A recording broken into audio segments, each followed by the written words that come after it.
তো আজকে আমি আটা মাখছি। আরে এটা ভেবো না যে আমি আটা মাখছি মানে আমাদের ঘরে রুটি হবে আজকে। আজকে আমি আটা মেখে বঁড়শি হাতে করে মাছ ধরতে চলে যাচ্ছি।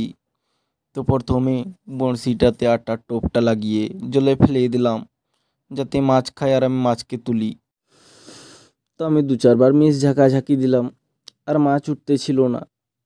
তারপরে আমি টোপ ফেলে বসেছিলাম। আর তোমরা যদি আগে মাছ ধরে থাকো তাহলে কমেন্টে জানাও আর একটা লাইক করে দাও। তারপরে একবার ঝাঁক দিলাম আর একটা মাছ উঠলো, খুব ছোট তেলেপিয়া বাচ্চা। তো মাছটাকে কাটা থেকে খুলে আমি বালতির মধ্যে রেখে দিলাম। আর এই যে দুটো মাছ একসাথে উঠেছে জোড়াই জোড়াই, মনে হয় এরা বউ ছিল। আর এই যে তারপরে আর একটা সিঙ্গেল মাছ উঠলো। আর তোমরা দেখো মাছগুলা আমাদের কত ছোট আর কত বড়, কমেন্টে জানাও। আর এই যে আমি কিছুক্ষণের মধ্যে এতগুলো মাছ ধরে নিলাম। আর তাও আমি ধরতেই ছিলাম, বিকাল টাইম তো কোনো কাজ নেই।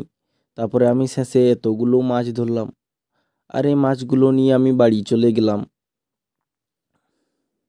আর এইটি সাইজের আমাদের মাছ হয়েছে বড় বড়। আর তোমরা সবাই ভিডিওটা লাইক করে দাও। আমি এখন বাড়ি যাই। বাই বাই বন্ধুরা।